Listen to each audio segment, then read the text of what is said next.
dia para vocês que acompanham Notícia para o Trabalho, e hoje é dia de falar sobre cultura prevencionista. E o Notícia para o Trabalho está comemorando na próxima terça-feira num grande workshop em que vai falar sobre empreendedorismo, empresas 2.5, economia com responsabilidade social. E entre as pessoas que vão estar lá palestrando com a gente, vai estar a nossa entrevistada de hoje, que é a minha grande amiga jornalista, Cristiane Rimberg, da Fundacem. Tudo bem? Tudo. Saiu certo o sobrenome? Saiu. Olha, eu adoro quando a dislexia fala corretamente sobrenomes complexos. Cris vai ser uma das palestrantes lá, né? Isso. Tá ansiosa já para estar comemorando de novo esses 5 anos da notícia? Eu acho que vai ser um momento muito importante, né? De reforçar essa parceria que nós temos entre Fundacentro e Notícia para o Trabalho, em que nós vamos poder falar da Fundacentro para o público, né, do Notícia para o Trabalho, trazendo justamente essa perspectiva de pensar um mundo do trabalho que não adoeça e não cause acidentes, né? Eu acho que vai ser algo muito relevante, como já foi no ano passado, e só renovando e comemorando essa parceria. E uma das coisas mais legais, né, Cris, era exatamente essa possibilidade de network que todo curso traz, mas lá foi intenso, né? Os empreendedores quererem... Não tinham ouvido falar da saúde e segurança da forma que a gente falou, não tinham ouvido falar sobre inclusão da forma que a gente falou, falar, ver na prática, né, como acontece, trocar. Eu acredito que esse ano vai rolar. E vocês estão vindo também com uma série de novidades, porque além da palestra lá com a gente, você já sabe que uma das entrevistas sua foi classificada, tá entre os 3 primeiros colocados para ganhar o ouro, ou prata ou bronze. Um dos 3 vai ganhar? Estamos acompanhando, sim, né? Tivemos a alegria de ter 2 pessoas da Fundacentro, né, concorrendo. Eu e o Josué, né, que é engenheiro, trabalha na Fundacentro de Santos, né? E eu que atuo na comunicação. Pra surpresa nossa, viu? Embora a gente tenha todos carinho, foi jabá não, foi em termos de interatividade e tudo mais, e esse ano a gente abriu para o público, então vocês podem votar ainda, hoje é quinta-feira, vocês já podem acessar aí o link que tem aqui dentro das redes da notícia e fazer a sua escolha. Quem leva o ouro, quem leva a prata, quem leva o bronze na área de saúde e segurança, né? Tô ansiosa, sei que a disputa lá tá acirrada, já mandaram me contando aí como andam os resultados, que tá aberto ao público. Então até sexta-feira saberemos quem serão os homenageados nesse dia. E Cris, o que tá acontecendo de novidade na nossa casa amada, na nossa Fundacentro? Eu vou fazer propaganda de alguns eventos que nós vamos realizar, né? Além de terça-feira a gente está com você lá falando sobre a Fundacentro, no dia 15 de outubro nós vamos realizar o 3º seminário Trabalho e Saúde dos Professores. Então, nós vamos ter discussões muito importantes. A professora Edith Seligman, que é uma referência em saúde mental, vai falar sobre a questão da saúde mental dos professores e profissionais de ensino. Nós teremos também a professora Leslie, que é da PUC, que vai falar sobre o protocolo de voz relacionado ao trabalho. O Jefferson, que já veio aqui, também vai falar sobre algumas questões do trabalho dos professores que ele estudou na pesquisa realizada no doutorado dele.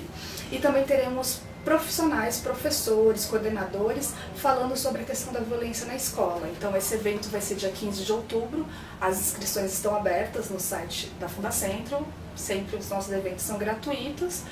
E a gente quer levar essa discussão de saúde do trabalhador para todas as áreas. Né? Foi até matéria recente, né, no Fantástico, acho, se não me engano, desse domingo, o casos de violência contra os nossos queridos professores, se não me engano, um professor do Rio, não tenho certeza, mas um professor que foi agredido, muito triste, ele dava aula nas escolas, e naquela escola onde ele foi agredido ele nem queria voltar, mas se Deus quiser voltará, né, que a gente não pode desistir dos nossos alunos, mas na outra escola onde ele dava aula também sendo homenageado, os alunos tomando a dor do professor para si. E cada vez mais a gente não pode admitir que continue acontecendo violência nem contra colegas dentro da escola, né, nem contra os professores ou funcionários, enfim, que não tem violência em lugar nenhum, mas imagina dentro da escola. Porque tem todo o impacto, né, que não é só um impacto físico, mas o impacto que isso traz nos adoecimentos mentais mesmo, os transtornos, porque imagina um professor que está lá para educar, para ensinar, para doar uma parte de si, né, e fazer aquela troca, né, de saberes, né, como eu sei que você também gosta muito do Paulo Freire, né, esse compartilhamento do saber com os alunos ser agredido, né. E olha, Paulo Freire já cantava essa bola quando a loira aqui, que tem 42 anos, estava lá com 19 anos, fazendo magistério, já atrasada, porque teve uma série de questões na vida dela. E Paulo Freire já dizia naquela época, ele já cantava esse futuro. Parte disso tem culpa à sociedade, muita parte disso, culpa a nós mesmos, porque a gente não pode transferir para a escola uma coisa que não é obrigação dela, né? Quando a gente fala de educação, educação é uma coisa muito ampla, mas a educação que cabe à escola não é esse tipo de educação. É sexualidade, religião, política, essa não é a educação que cabe à escola. Cabe à escola a educação do bom português, da boa matemática, da boa geografia, e o restante é a obrigação dos pais. Porque quando esse filho vai chegar violento lá, é porque o processo começou lá em casa.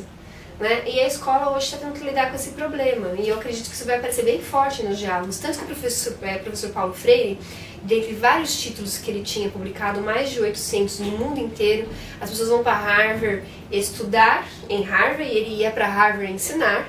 As pessoas iam aprender em Harvard com Paulo Freire. Tem um título muito interessante que ele fala assim: professora sim, tia não. Porque o tio e a tia, ele finda assumindo algum papel que pertence única e exclusivamente ao pai. A violência, ela já é um papel que já está fugindo dos pais e fugindo da escola, às vezes até caso de polícia mesmo. Porque o aluno já se comportando dentro de uma infração prevista em lei. Né? E ele dizia claramente, ele já dizia que o professor, para que não chegasse a extremos que acontecem hoje, ele não podia aceitar a condição de tio. Ele tinha que ser respeitado remuneralmente, em termos de remuneração e em termos no geral como professor. E todo o evento ele vai trazer essa discussão, né, sobre as condições de trabalho, né? Porque as condições de trabalho dos professores hoje é muito precária, né? Muitos alunos na sala de aula, muito mais do que um professor consegue dar conta. Sim, e toda essa organização do trabalho, né? A gente vai falar disso também daqui a pouco, mais pra frente também da organização do trabalho do jornalista, que é uma outra pauta que a gente vai discutir daqui a pouco. Como que ela interfere, né, nesse processo de trabalho, no processo de adoecimento, e ainda mais os professores, né, pensando nos professores como aqueles que vão despertar a perspectiva crítica dos alunos e proporcionar que esses alunos possam ler o mundo, né, a leitura do mundo que Paulo Freire falava, né, que é muito importante. Fora isso, eu quero fazer propaganda de mais 2 eventos da Fundação. Por favor, são gratuitos, inclusive. Aliás, gratuito não, tá? Porque a gente já pagou carinho por eles quando a gente paga os impostos que são transformados nos recursos do FAT, que uma parte vai para a Fundacentro. Então vamos usar e abusar desse recurso. Na verdade, a Fundacentro ela vem dos recursos do Ministério do Trabalho. Ministério do Trabalho, não é confundi, não do FAT, perdão. Ministério do Trabalho. Ministério do Trabalho. Mas mesmo assim, que os recursos são com base públicos que a gente paga de impostos. Então, porque às vezes as pessoas tendem a não valorizar o que é gratuito, e a gente deveria valorizar, inclusive, o que é gratuito, mas principalmente também o que é público. Porque não é porque é público que é de menor grau. Haja vista a rica grade que vai estar presente nesse evento. Repete o nome do seminário? Terceiro Seminário Saúde dos Professores. Terceiro Seminário Saúde dos Professores. Então, eu acho que é um evento que a gente tem que saber que existe valor para ele, que ele é pago sim.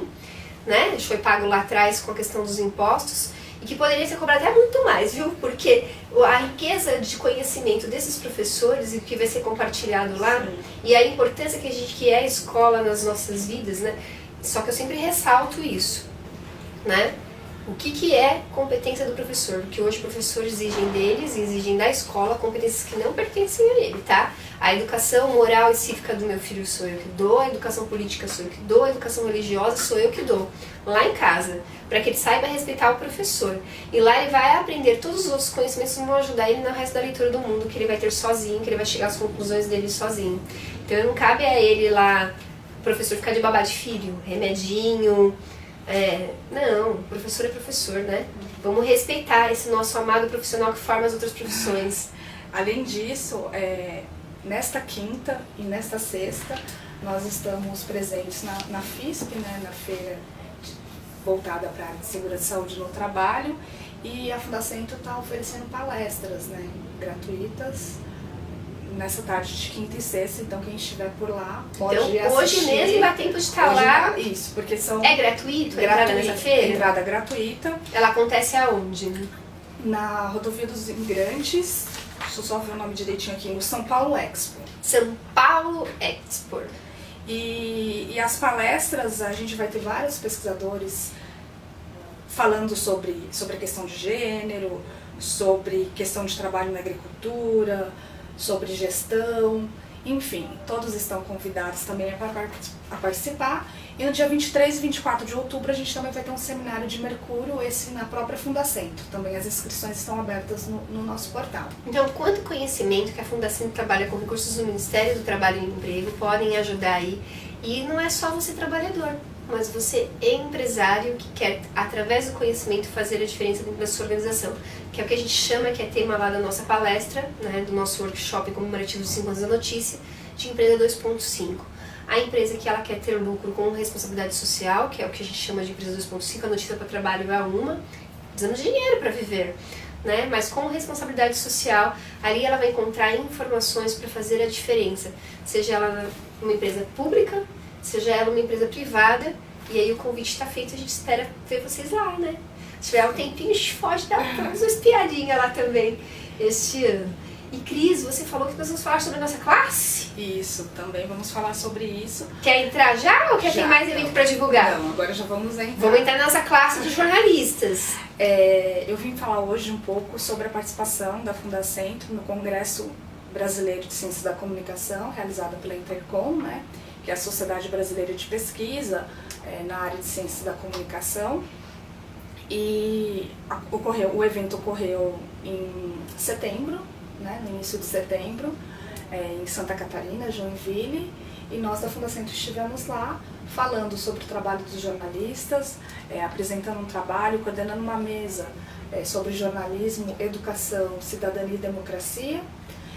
Nessa mesa discutindo a organização do trabalho do jornalismo e também lançando um capítulo de livro que nós escrevemos juntamente com uma professora lá da Escola de Comunicações e Artes da USP, Alice Michik Kochiyama, sobre o trabalho da mulher jornalista, que foi publicado dentro desse e-book aqui, Desigualdades, Relações de Gênero e Estudos do Jornalismo, que logo em breve estará disponível na página da Intercom.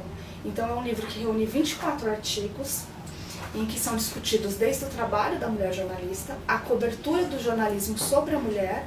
E a mulher como principal recorte. Isso. Recortes de gêneros, né? Também tem discussão sobre cobertura em relação aos transexuais, mas a maioria dos estudos é voltado para a questão da mulher. E você pensar o jornalismo a partir dessa ótica é bastante importante.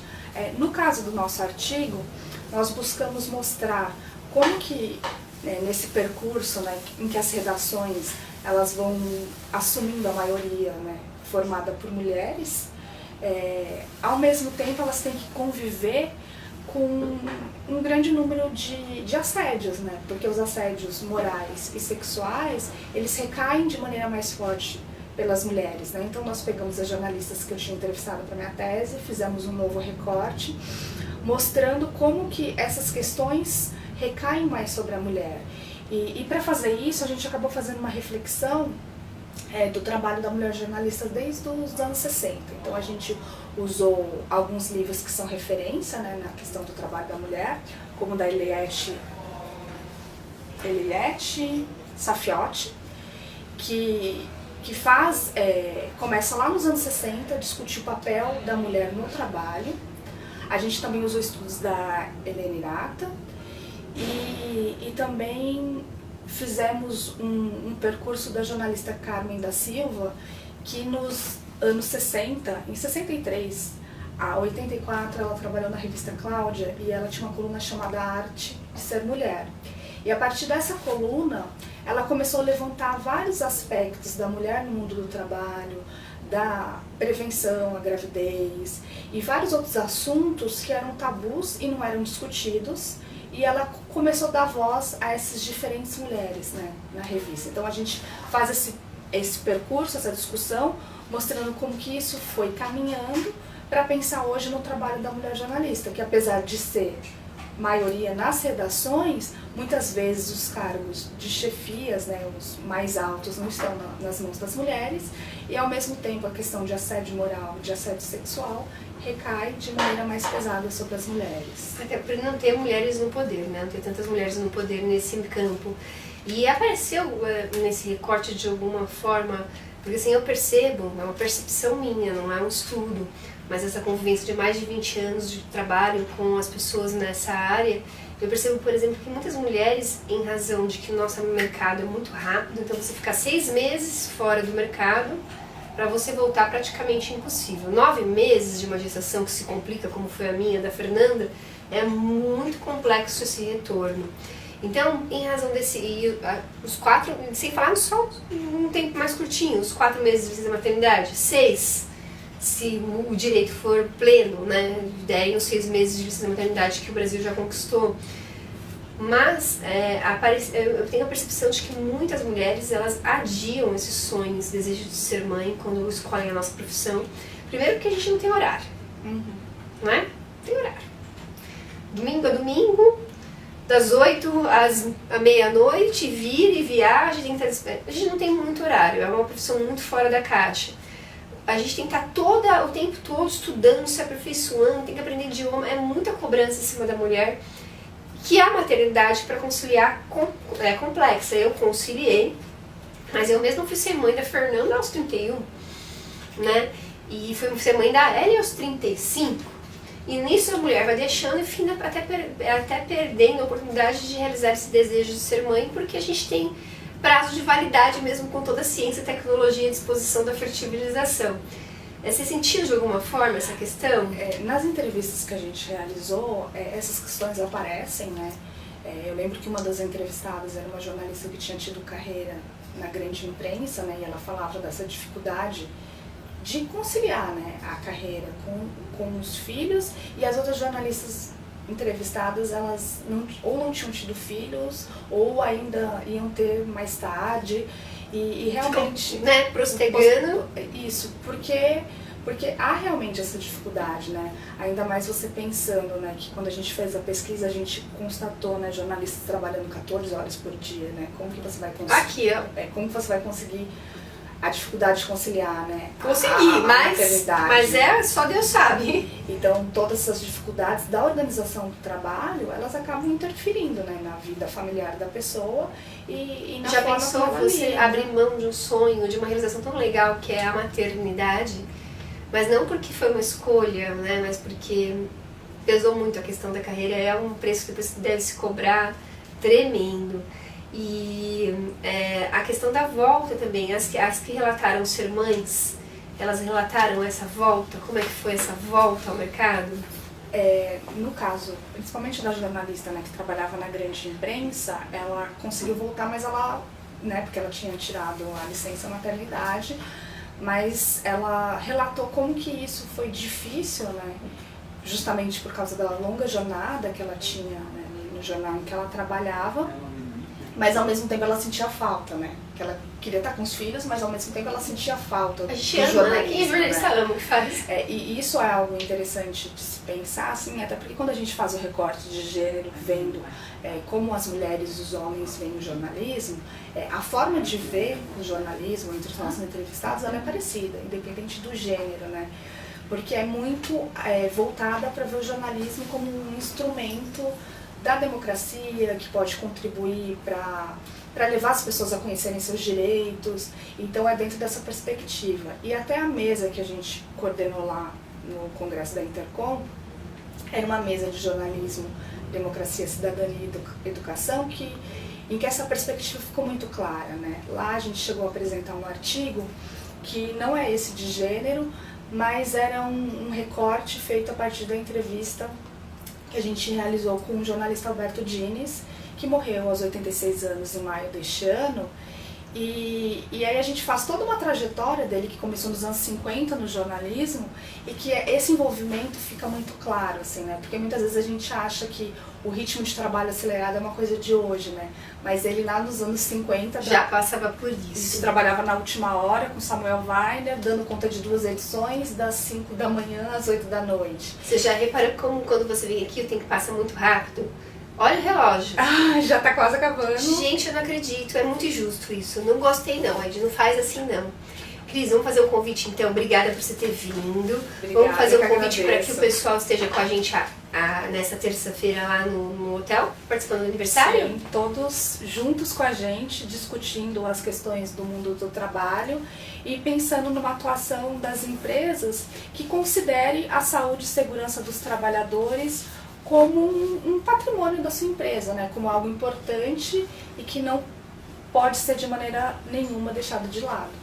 Bacana. E vocês que gostaram, né? Vai ter inclusive alguns livros que vão ser sorteados. Esse aqui é considerado a Bíblia da saúde e segurança, né? Da saúde mais específica. Da saúde do As trabalhador. doenças dos trabalhadores. Isso tem quantos anos já? É de 1700 e pouco, é um livro do Bernardino Ramazzini, que é considerado o princípio da medicina do trabalho. E aí, quem estiver lá com a gente vai ter a oportunidade de repente de sortear e receber um desse material lá. Obrigada mais uma vez, obrigada a todos da Fundacentro, agradecimento a toda a nossa equipe, espero ter vocês lá no dia 5 e agradecimento a Deus Pai Todo-Poderoso que eu posso continuar aqui, à frente dessa ferramenta de comunicação, levando informações que transformem. Tchau! Eu vi ele lá.